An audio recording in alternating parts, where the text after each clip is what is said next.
चंद्र और चकोर का नहीं, चंद्रमा और चांदनी का। जहां चंद्रमा है वहां चांदनी है। उसी तरीके से जहां पर गुरु है वहीं पर गुरु का दिया हुआ ज्ञान है। वही चांदनी जहां पर समाई है वहां पर गुरु भी समाये हुए हैं। ऐसे चंद्रमा और चांदनी की तरह गुरु और शिष्य का तादात्म्य संबंध होता है, संयोग संबंध नहीं होता। तब वह आत्मा एक मेक हो जाता है। गौतम गणधर भगवान जैसा रूप प्राप्त करने के लिए उन्हीं की तरह उपस्थित हो गए, और इतनी भरी सभा में किसी को भी यह सौभाग्य नहीं मिला। वह सौभाग्य भगवान ने भी दिया, उनने भी लिया। कौन रोकने वाला है? देने वाले को देना है, लेने वाले को लेना है। बीच में कौन रोकने वाला होता है? कौन होता है बताओ? तुम ही लोग होते होगे ना, और कौन होता होगा? किसी ने मना नहीं किया भगवान से? इतने सारे जैन बैठे हैं, इतने सारे श्रद्धालु बैठे हैं, 65 दिन से आपके समोसरण में रोजाना आ रहे हैं, आपने इनमें से एक को भी शिष्य नहीं बनाया, और आपने उस ब्राह्मण जाति के व्यक्ति को आज ही आया और आपने शिष्य बना दिया। तुम होते तो लड़ पड़ते। सुन रहे हो? तुम्हारा काम सिर्फ लड़ाइयां करना है। जैनों का काम क्या है? सिर्फ माहौल खराब करना, लड़ाइयां करना, व्हाट्सएप चलाना, बस यही काम रह गया जैनों का। सुनते हो? जब आचार्य महाराज अपने गुरु महाराज के समक्ष पहुंचे, वह विद्याधर थे, और वह जो उनके गुरु महाराज जहां विराजमान थे वह ज्ञान सागर जी मुनि महाराज थे। कौन थे? उस समय पर उन ज्ञान सागर जी मुनि महाराज ने उस विद्याधर को जब दीक्षा देने की बात कही, तब भी वह बात समाज के लिए पची नहीं थी। समाज के कई लोग विरोध में खड़े हो गए थे। महाराज आप क्या कर रहे हो? अभी तो 1 साल ही नहीं हुआ इसको, नया जवान है ये, कन्नड़ भाषी है, अभी तो इसने आपकी भाषा समझी नहीं, आप इनको दीक्षा दे दोगे? और थोड़ा सा परख लो। जवान तो कभी दीक्षा ऐसे 20 वर्ष की उम्र में कभी कोई लेने वाले होते ही नहीं है, सब बुढ़ापे में दीक्षा लेते हैं। आप कहां इसको दीक्षा दे रहे हो? जिनकी बुद्धि बूढ़ी हो रही है उन्हें सब बूढ़ा ही बूढ़ा दिखता है। और उस समय पर भी रोका गया था, समाज के अनेक लोग विरोध में खड़े हो गए थे। तब मालूम है उन मुनि थे, वो आचार्य नहीं थे, वो ज्ञान सागर जी महाराज क्या थे? उन मुनि महाराज ज्ञान सागर जी महाराज ने कहा, अगर तुम लोग दीक्षा हमें यहां नहीं देने दोगे अजमेर में, तो मैं किसी भी एकांत स्थान पर जाकर के, किसी भी उपवन में, जंगल में जाकर के, शमशान में जाकर के भी इन्हें दीक्षा दूंगा, लेकिन दीक्षा तो मैं दूंगा। सुन रहे हो? उस समय व्हाट्सएप ज्यादा नहीं चलते थे, नहीं तो सब आकर के एकदम से विरोध करने खड़े हो जाते। आज व्हाट्सएप का जमाना है। दीक्षा किसको देना किसको नहीं देना यह निर्णय भी अब समाज के लोग करते हैं। सुन रहे हो?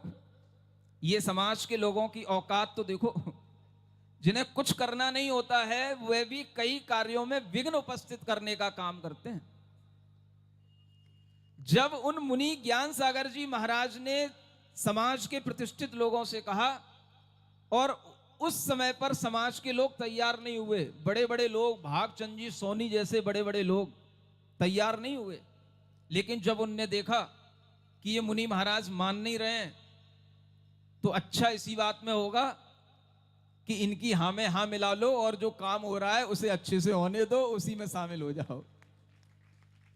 तब जाकर के वह दूसरे दिन वह समर्पित हुए, और तब उन्होंने अच्छे से उस मुनि दीक्षा में वह भागचंद जी सोनी वगैरह सब पूरे समाज को लेकर के शामिल हुए, और वह अच्छे से कार्य हुआ। तब जाकर के वह एक जीव, सुन रहे हो, अनेक आचार्य उस समय पर विद्यमान थे, लेकिन विद्याधर ने दीक्षा उन मुनि ज्ञान सागर जी महाराज से ली, और मुनि ज्ञान सागर जी महाराज ने जब विद्याधर को दीक्षा दी तो एक ही उस शिष्य ने पूरे जगत में निर्ग्रंथ दिगंबर रूप जो भगवान महावीर स्वामी ने चला आ रहा था, उस रूप को दुनिया को दिखा करके अनेक ऐसे निर्ग्रंथ शिष्यों को तैयार किया कि भगवान महावीर स्वामी की जो परंपरा बूढ़ी हो गई थी उसे जवान बनाने का अगर कोई काम किया है तो वह आचार्य विद्यासागर महाराज ने किया है।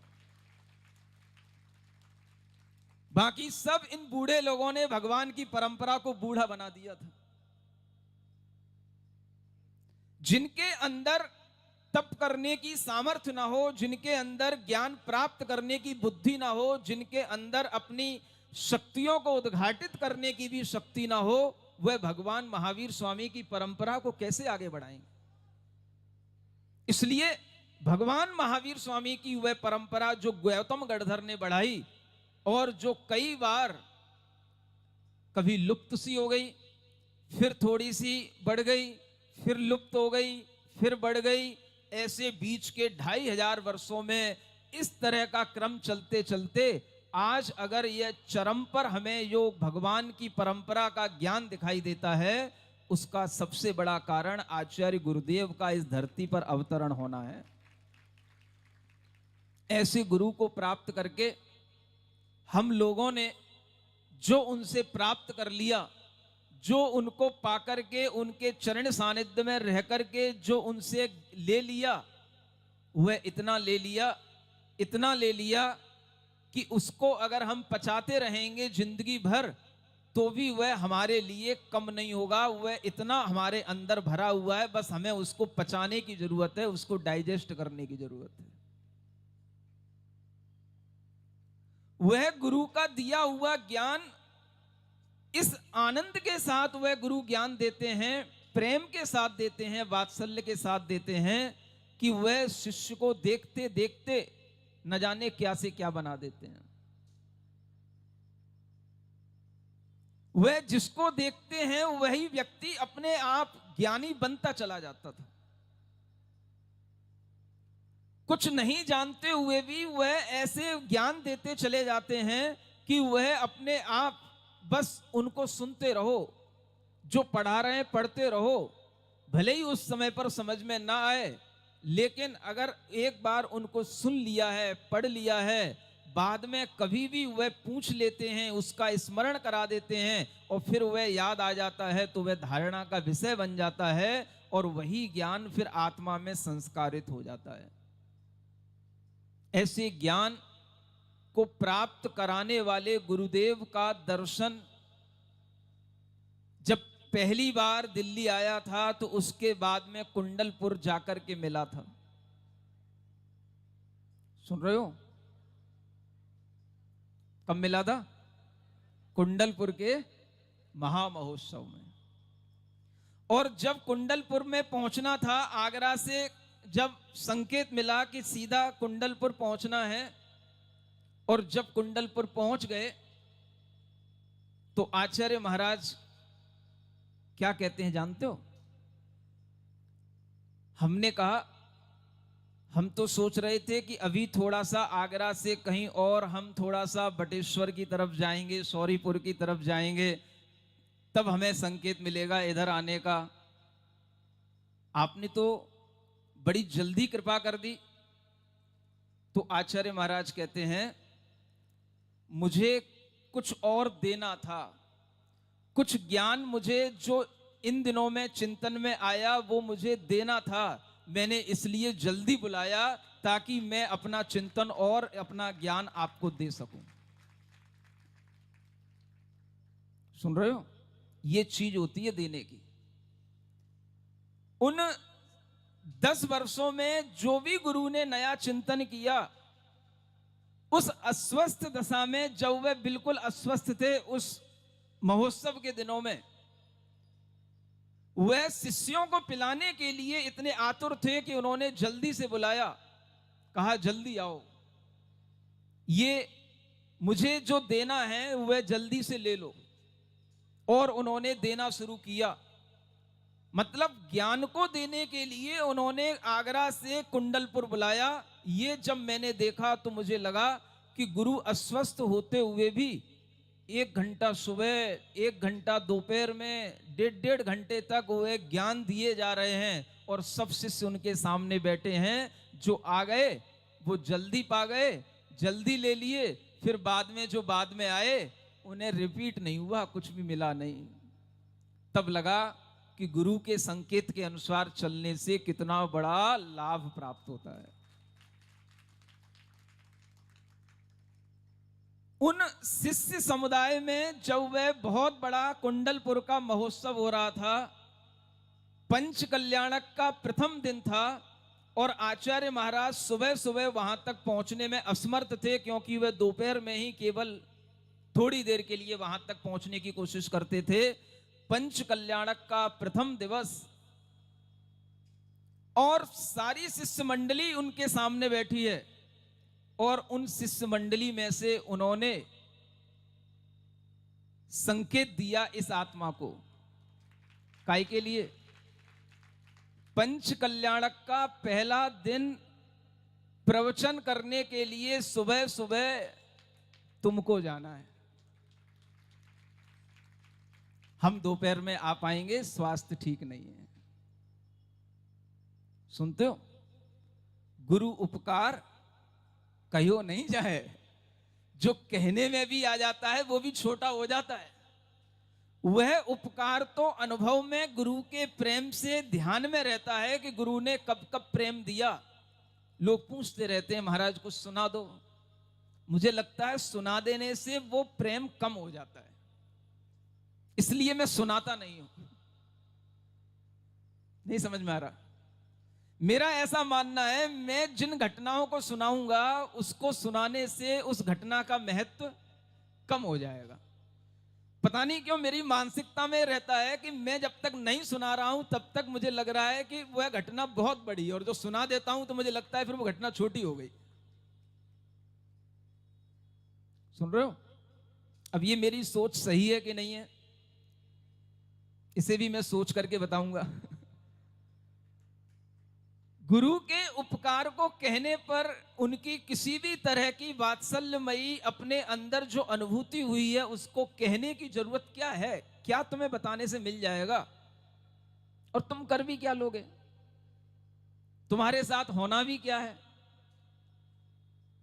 तुम्हारी कोई योग्यता है ही नहीं जो उस गुरु के उपकार को समझ सकें, और हम अगर उस चीज को बताएं तो उसका महत्व समझने वाली योग्यता भीड़ के लोगों में नहीं होती।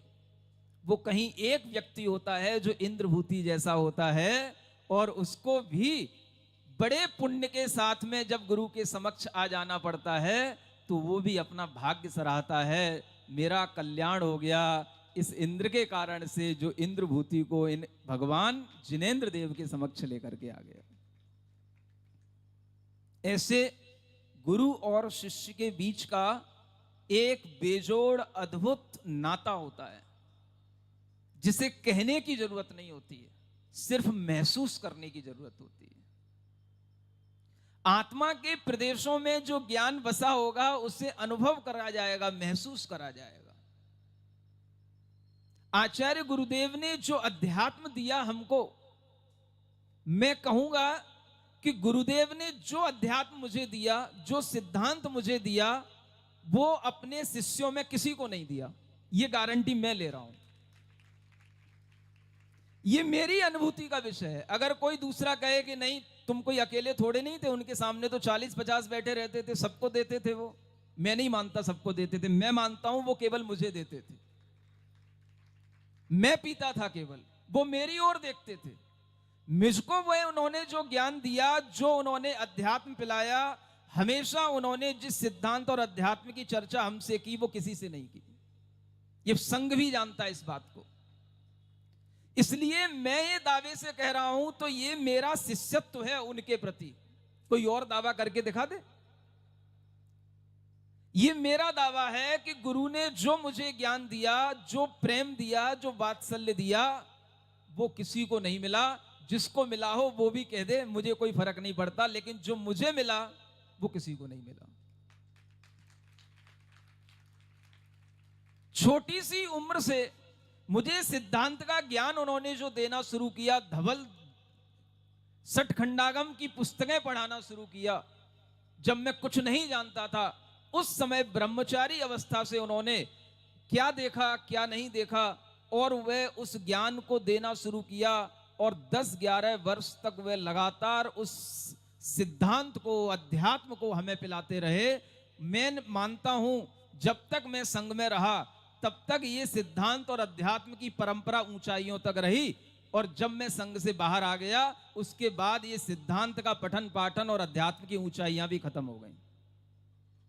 ये मेरा सौभाग्य था। ऐसे गुरु ने जो दिया वो आपके समक्ष कह करके मैं उसे कम कर दूंगा, लेकिन गुरु पूर्णिमा के दिन मैं कुछ ऐसा नहीं कह रहा कि मैंने क्या क्या प्राप्त किया। बस इतना ही कहूंगा, चांद की चांदनी से सरोबार होने का अगर हमें मौका मिला तो यही हमारे लिए सबसे बड़ा चांद और चांदनी का संबंध गुरु और शिष्य का संबंध है। यही मेरी गुरु पूर्णिमा है।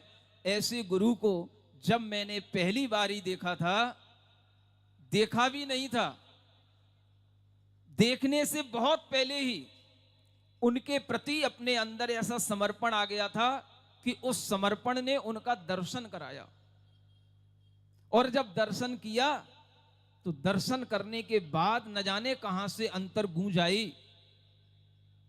जिंदगी में अगर इन्होंने अपना शिष्य बनाया तो शिष्य बनूंगा, नहीं तो बिना गुरु के रह जाऊंगा। अब मैं और किसी का शिष्य नहीं बनूंगा। ये वो गुरु का संबंध है जो गुरु अंदर इस तरह से बसे हुए हैं। चंद्रमा अगर नहीं है तो चांदनी से भी काम चल जाता है, और चांदनी में भी चंद्रमा को देखने का अगर संबंध अगर आपको ज्ञान होगा तो आपको चंद्रमा और चांदनी दोनों एक साथ भी दिखाई दे सकते हैं। ऐसे गुरु के प्रति हम उन्हीं के हो गए हैं, ये यूं ही नहीं हो गए हैं। सुन रहे हो, ये अंतर्गूंज है। किसी को लगे कि महाराज ऐसा कैसे बोलते हैं, हम उन्हीं के हो गए। तुम भी किसी के हो गए, तुम्हें बोलने में डर नहीं लगता तो मुझे क्या बोलने में डर लगता है, हम उन्हीं के हो गए। नहीं समझ में आ रहा? जब तुम गाते रहते हो तो मुझे गाने में क्या भाई, गुरु के प्रति अपना प्रेम अभिव्यक्त करने में क्या सोचना पड़ेगा कि तुम क्या सोच रहे हो, मुझे क्या लेना देना।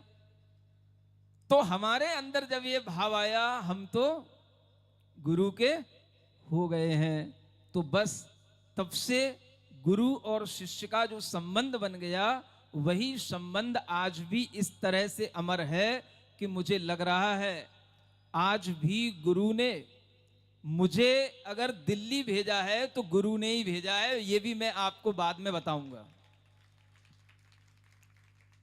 सुन रहे हो, मैं अपने आप से नहीं आया हूं यहां पर। हाँ, गुरु ने मुझे दिल्ली भेजा है फिर से। ये बात भी आप ध्यान रख लेना। अब तुम कहो कैसे महाराज, ये सिद्धि नहीं करूंगा मैं। मेरे पास इस बात के पर्याप्त उदाहरण है बताने के लिए।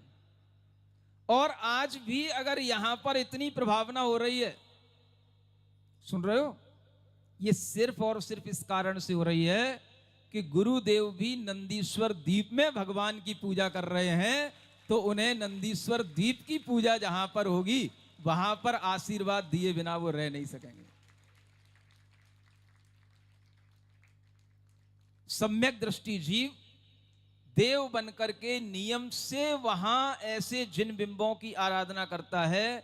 जिस जीव ने हर 3 संध्याओं में नंदीश्वर को याद किया हो, हमेशा वह तीनों संध्याओं में नंदीश्वर भक्ति पढ़ा करते थे, उन्हीं का वह संस्कार उन्हें देव बनने के बाद जरूर याद आया होगा, और वह हमेशा नंदीश्वर की भक्ति करने के लिए, पूजन करने के लिए वहां तक पहुंच जाते होंगे। और जब वो ये देखते होंगे क्या चल रहा है, नंदीश्वर की पूजा कहां चल रही है, तो उन्हें आनंद आए बिना रह नहीं सकता।